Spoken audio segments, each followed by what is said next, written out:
काफी देर से आप लोग बैठे हुए हैं।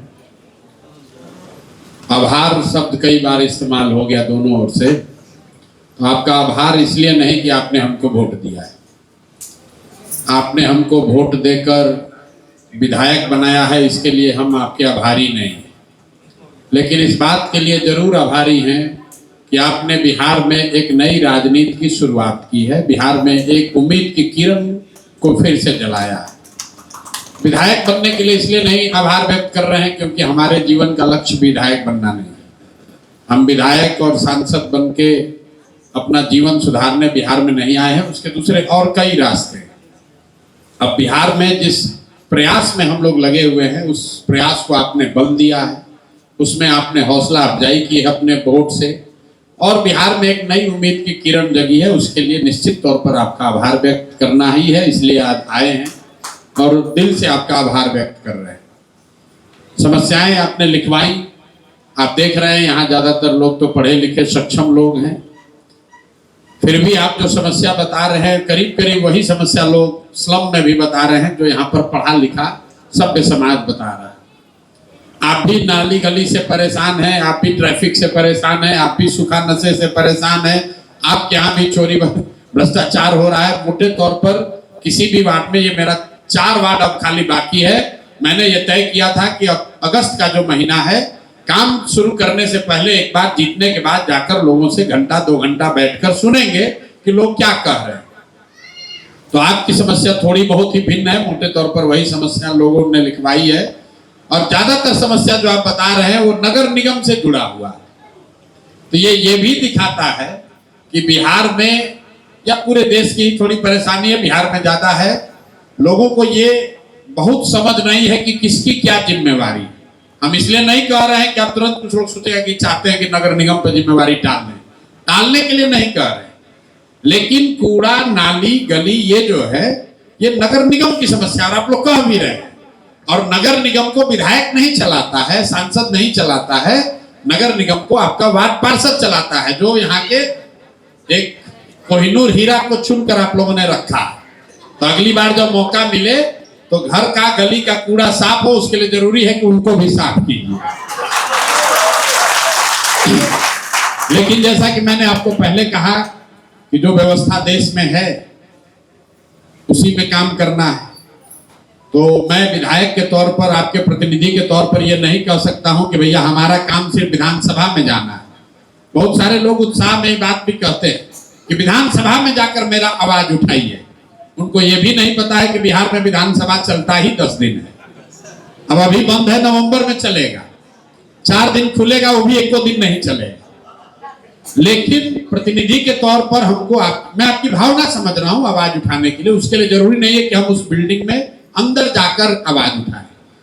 हम कैसे आपकी मदद कर सकते हैं, जो आपने समस्या बताई है उसका समाधान कैसे करेंगे, जो वादा किया है उस पर दूसरों से अलग कैसे उस पर अमल करेंगे, उस पर आए। उससे पहले मैं आपको ये बताना चाह रहा हूं कि आपने जो वोट दिया उसका असर क्या है। एक सज्जन ने उस बात को धीरे कुछ अन्य शब्दों में उठाया है। हमने कहा था कि अगर आप वोट देंगे, मेरा सबसे पहला मुद्दा था कि अगर आप वोट देंगे तो बिहार में नेतृत्व बदलेगा, कोई अच्छा आदमी सम्राट चौधरी की जगह बनेगा मुख्यमंत्री। अभी नेतृत्व तो नहीं बदला है, लेकिन नेतृत्व के बदलने की सुगबुगाहट आपको सुनाई दे रही है। लेकिन महत्वपूर्ण यह है कि आपके वोट से वही सरकार, वही व्यवस्था, वही नेतृत्व, वही सम्राट चौधरी, लेकिन उसका चरित्र जरूर बदला। झूठा ही सही, दिखावे के लिए ही सही। जिस दिन से बांकीपुर का रिजल्ट आया है, आपने बिहार में इनकाउंटर, हाफ इनकाउंटर, गमछा देखकर गोली मारो, जाति देखकर गोली मारो, ये चर्चा आपने सम्राट चौधरी के मुंह से नहीं सुना होगा। आप लोग तो पढ़े लिखे लोग हैं, आपके अखबार पेपर आता है।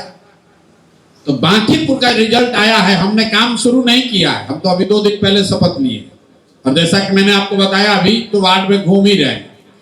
लेकिन जिस दिन से परिणाम आया है उस दिन से आज तक समाचार पत्रों में सिर्फ इसकी चर्चा है कि बिहार में भाजपा की एनडीए की सरकार 25 लाख लोगों को रोजगार देगी, यहाँ के सरकारी विद्यालय 11 बजे रात तक चलेंगे। मैं ये नहीं भ्रम में हूं कि ये सब हो जाएगा, लेकिन महत्वपूर्ण बात यह है कि पहली बार बिहार में आपके वोट की वजह से, मेरे प्रयास से नहीं, जो सरकार है उसने अपना चरित्र बदलकर जाति, धर्म, इनकाउंटर, अपराध को छोड़कर पढ़ाई और रोजगार की बात शुरू की है। ये आपके वोट की ताकत है, ये आपके वोट की ताकत है। अभी चरित्र बदला है, नेतृत्व भी बदलेगा और 4 बरस अगर आप और हम ईमानदारी से काम किए तो सरकार भी बदलेगी। लेकिन मेरे भाई, चरित्र बदलना शुरू हुआ निश्चित तौर पर। जिस दिन से परिणाम आया है उसके बाद से किसी भी गरीब के झोपड़े पर बांकीपुर में बुलडोजर जेसीबी नहीं चला है। आपने नोटिस की बात की, किसी ने क्या 24 घंटे का नोटिस दिया है, वो अलग कहानी।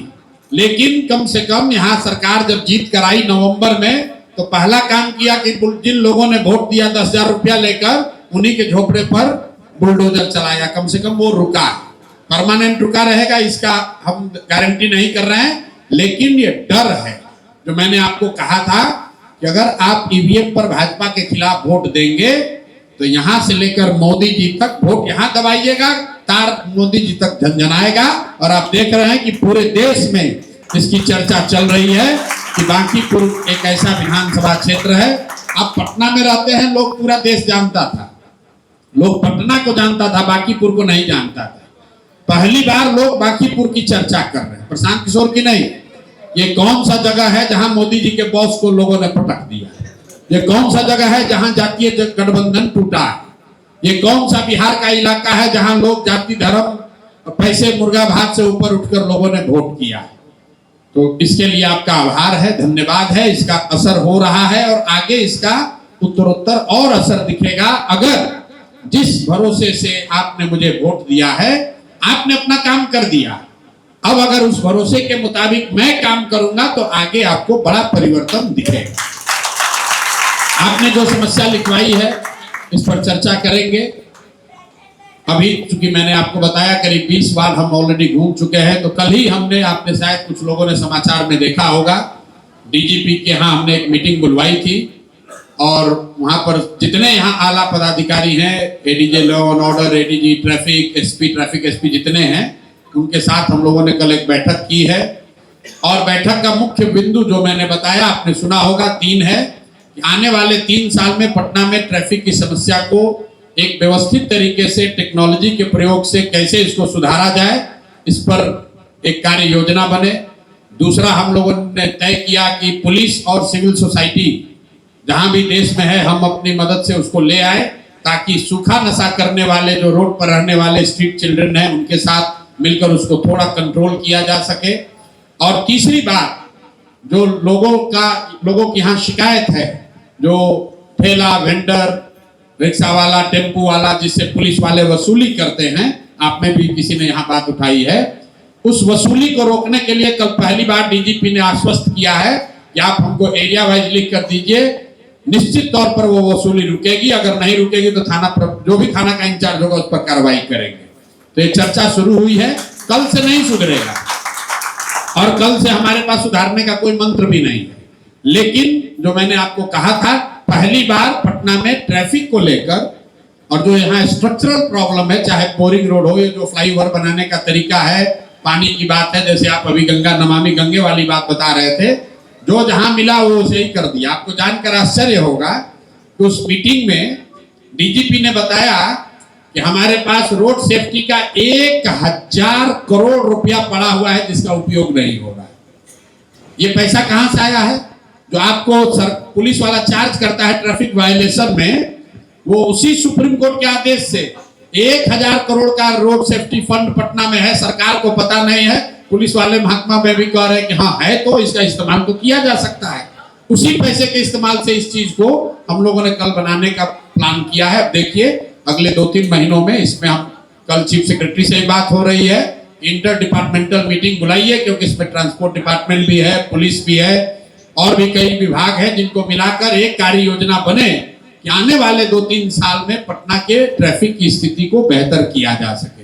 सूखा नशा पर भी आपको काम होता हुआ दिखेगा। और जो मैं आपको बता रहा हूं कि जो वेंडर्स हैं, एक ये तो हो नहीं सकता है कि पुलिस वाला पैसा न ले उससे, लेकिन कोशिश होगी कि जो ऑर्गेनाइज्ड एरिया है, जहां पर पुलिस वाला, थाना वाला पैसा लेकर ठेला वेंडर को लगवा देता है सब्जी बेचवा रहा है, गलत काम करवा रहा है, तो उस पर रोक लगाने के लिए वार्ड वाइज एक रिपोर्ट हम लोग डीजीपी को दे रहे हैं। मैं सिर्फ ये आपको उदाहरण दे रहा हूं, कल ये मेरा काम का पहला दिन था। तो ऐसे हम लोग हर डिपार्टमेंट के साथ बैठकर काम करेंगे, सुधार होगा। तो सुधार के लिए 2047 तक मोदी जी के विजन के लिए वेट नहीं करना पड़ेगा। अगले 3 महीने में आपको कुछ न कुछ सुधार दिखना शुरू होगा। जो समस्याएं आपने लिख कर दी हैं, कुछ 2, 4, 5, 10 दिन में एड्रेस होगा, कुछ शायद 1-2 महीना लग जाए, किसी में 6 महीना भी लग सकता है। लेकिन आपका अधिकार है, आप हमारे यहाँ या हमारे कार्यालय में, जो लड़के बोल रहे थे वो हमारे कार्यालय में 24 घंटा उपलब्ध हैं।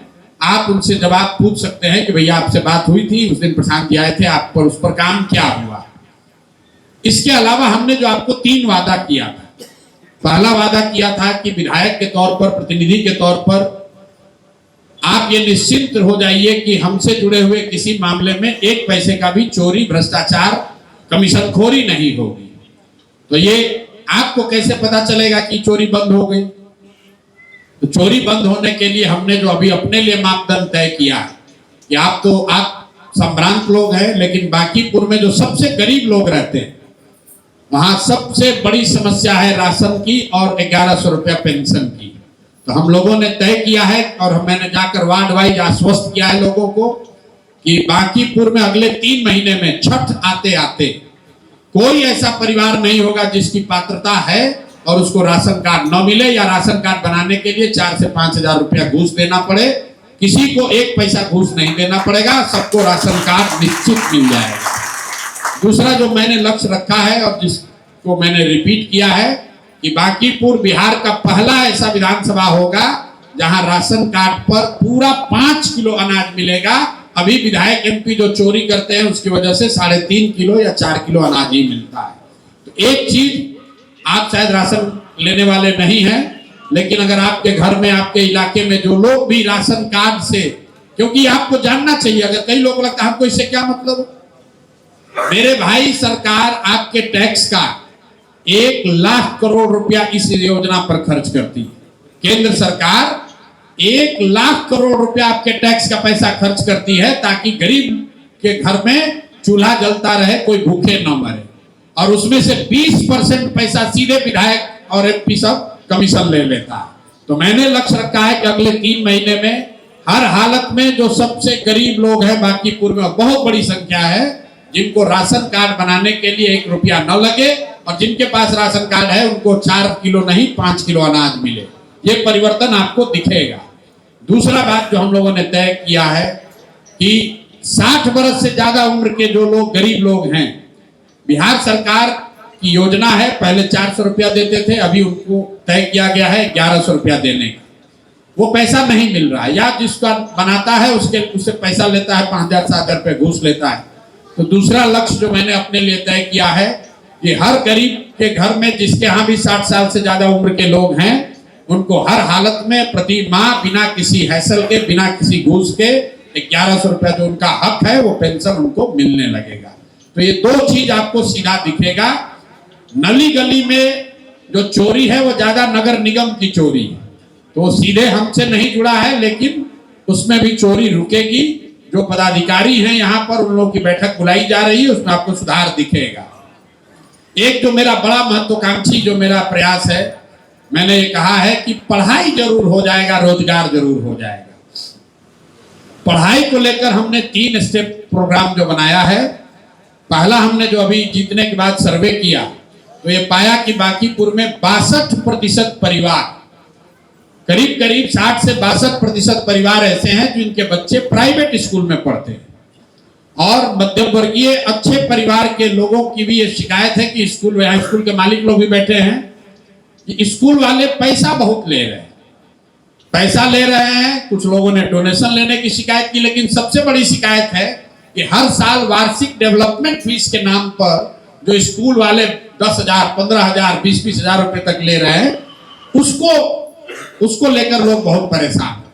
तो ये हमने तय किया है अपने लिए कि नवंबर दिसंबर आते आते बांकीपुर क्षेत्र में जितने भी प्राइवेट विद्यालय हैं उनके साथ बैठकर ये सुनिश्चित किया जाएगा कि अगले सत्र में, मतलब जनवरी से जो सत्र शुरू हो रहा है या मार्च से, आपके बच्चे जो प्राइवेट स्कूल में पढ़ रहे हैं, हर हालत में उनका स्कूल फीस और डेवलपमेंट फीस इस साल के मुकाबले कम कर दिया जाएगा।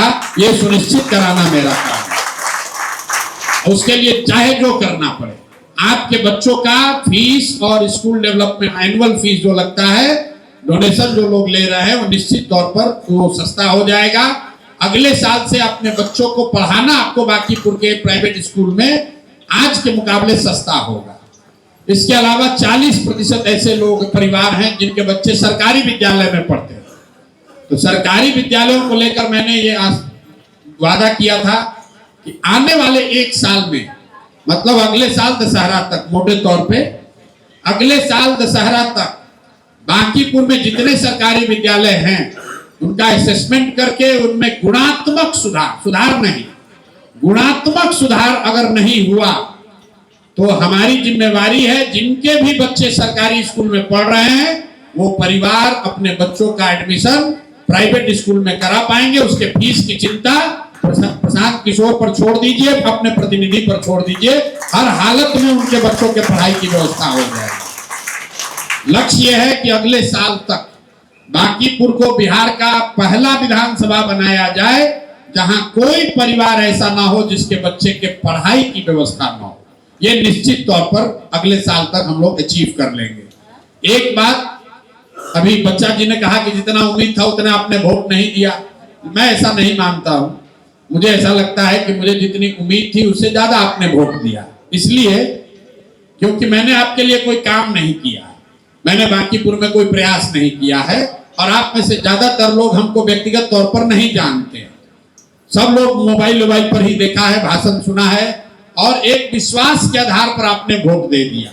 तो आपने हम पर भरोसा किया है, तो सूद के तौर पर हमने लौटने के बाद जो पहली घोषणा की है, जिसकी चर्चा मैंने चुनाव से पहले वादे के तौर पर नहीं किया था, मैंने नौकरी देने का वादा नहीं किया था, लेकिन अपने दोस्त मित्र जितने हमारे जानने वाले देश दुनिया में लोग हैं उनके साथ मिलकर हमने जो योजना बनाई है कि बांकीपुर में अगर आपके बच्चे पढ़ लिख कर बेरोजगार बैठे हैं तो आप उनका सीवी, उनका बायोडाटा हमको दे दीजिए। हर हालत में उनको उनकी योग्यता के अनुसार प्राइवेट नौकरी दिला दी जाएगी। ये देश में पहला ऐसा प्रयास है जहां एक विधानसभा के स्तर पर प्रतिनिधि के द्वारा ये वादा किया गया है कि कम से कम 10,000 परिवार से एक पढ़े लिखे बेरोजगारों को हम लोग जरूर नौकरी दिलवा देंगे। नौकरी सरकारी नहीं होगी क्योंकि सरकार भाजपा की है, प्राइवेट नौकरी होगी लेकिन योग्यता के अनुसार होगी। ऐसा नहीं है कि आपका लड़का कंप्यूटर इंजीनियर है और उसको हम SIS में कहेंगे कि जाके गार्ड हो जाओ। कुछ लोग ये भी यूट्यूब पे चला रहे हैं। भाजपा वाले लोग बेचारे बहुत परेशान हैं, कह रहे अरे भैया तो नौकरी का कंसल्टिंग कंपनी खोल दी है। किसी ने अच्छा जवाब दिया, कह रहे भाई तुम ही खोल दो, तुम ही कमीशन लेके नौकरी दिलवाओ, लेकिन दिलवाओ तो सही भाई। देखिए 10,000 लोगों को नौकरी मिलने से पूरा बिहार नहीं सुधर जाएगा, लेकिन इसका असर देखिए कि भाई साहब दूसरे कभी कोई विधायक है जो कह रहे हम 25,000 देंगे। कल से यहाँ पटना में बिहार सरकार जॉब फेयर ऑर्गेनाइज कर रही है, ज्ञान भवन में लक्ष्य रखा है 25,000 आदमी को नौकरी दिलवाना है।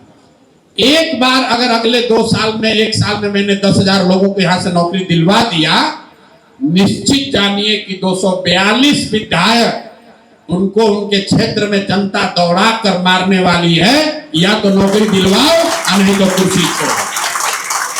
टाइम्स ऑफ इंडिया ने देश में लेख लिखा इस पर कि अगर विधायक के स्तर पर एक विधानसभा क्षेत्र से 10,000 लोगों को नौकरी मिल जाए तो पूरे देश में 5 करोड़ लोगों को रोजगार मिल सकता है, 5 करोड़ लोगों को नौकरी मिल सकती है।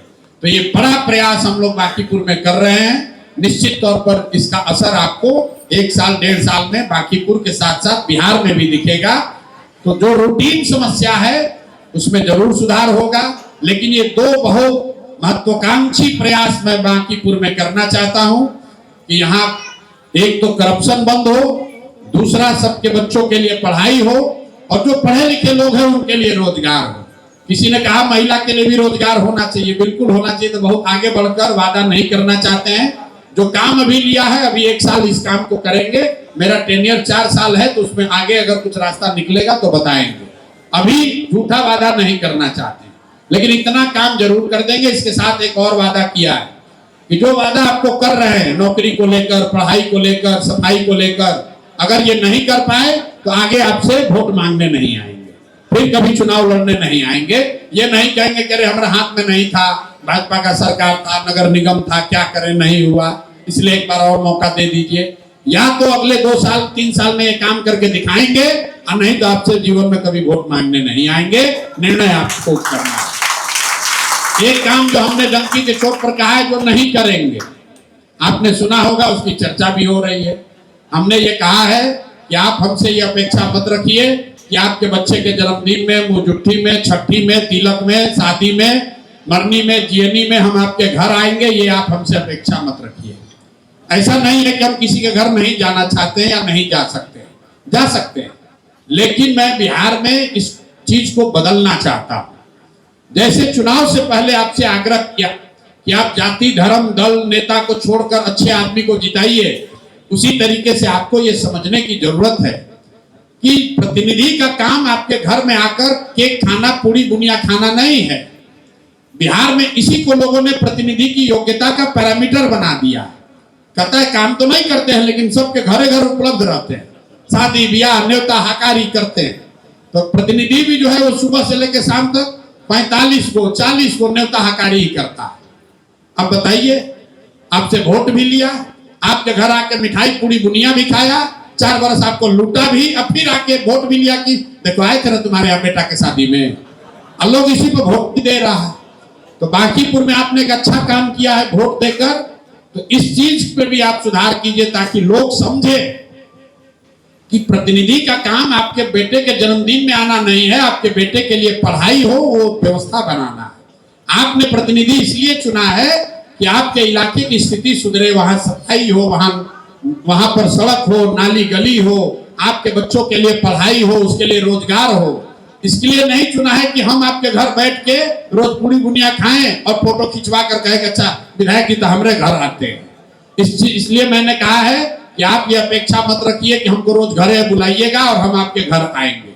हम आपके घर आए या ना आए, आपके बच्चों के लिए, बांकीपुर के बच्चों के लिए पढ़ाई और रोजगार निश्चित करा देंगे। और किसी भी अफसर का यहाँ हिम्मत नहीं पड़ेगा कि साल भर के बाद, साल भर का समय दीजिए, लोग अपने आप चोरी करना बंद करेंगे। मैंने कहा है कि अगली बार से सब पूरे बांकीपुर को ये मैंने आग्रह किया है कि जब आप किसी काम की शिकायत करते हैं, जैसे आपने किया, उसके साथ साथ हमको उस अफसर का नाम भी लिख कर दीजिए, नंबर, जिसने काम नहीं किया। उसका बड़ा फायदा है। काम तो हम आपका कराएंगे ही, उस अफसर का भी क्लास लगाएंगे ताकि आगे से अफसर में डर हो कि बांकीपुर की जनता ने अगर फोन किया है, बांकीपुर की जनता का काम है, नहीं करेंगे तो काम तो करना ही पड़ेगा, हमारी नौकरी पर भी आफत आ सकता है। इस चीज को करने से भी सुधार होगा।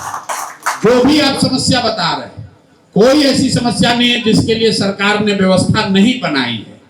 कार्यपालक अभियंता है, सड़क का, बिजली का, पानी का, सफाई का, सबका अधिकारी है, वो काम नहीं करता।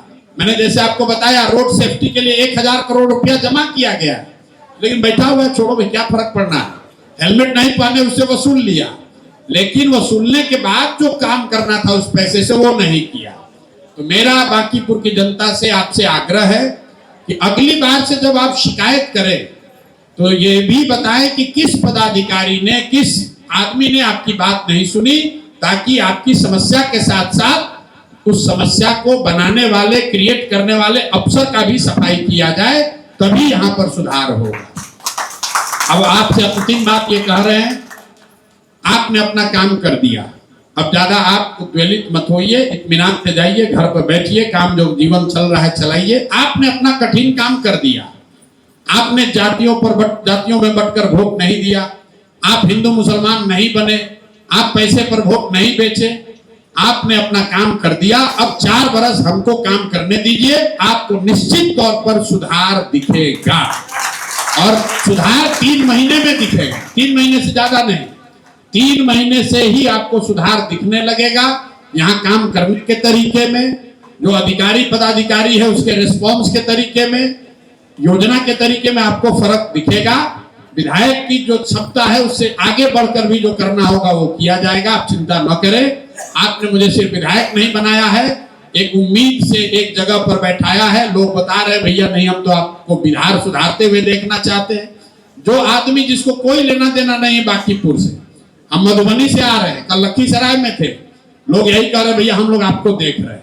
वो हमको नहीं देख रहा है, वो बांकीपुर में हम क्या कुछ कर पाते हैं इसको देख रहा है। तो ये बड़ी जिम्मेवारी आपने कंधे पर रखी है। मेरा विश्वास है कि आपके सहयोग से इसको हम लोग करेंगे, अच्छा ही होगा, आपको घबराने की जरूरत नहीं है। एक बार बोलिए जय बिहार। और अगली बार थोड़ा ज्यादा घर से निकलकर वोट दीजिए। हमारे खिलाफ भी वोट देना है, उसके लिए भी तो निकलना तो पड़ेगा। यहाँ एयर कॉलेज में वोट देने नहीं निकलते हैं लोग। 18 को 20 को बूथ है, 25% वोटिंग हुआ, तो वोट देने जरूर निकलिए, तभी सुधार होगा। बहुत बहुत धन्यवाद।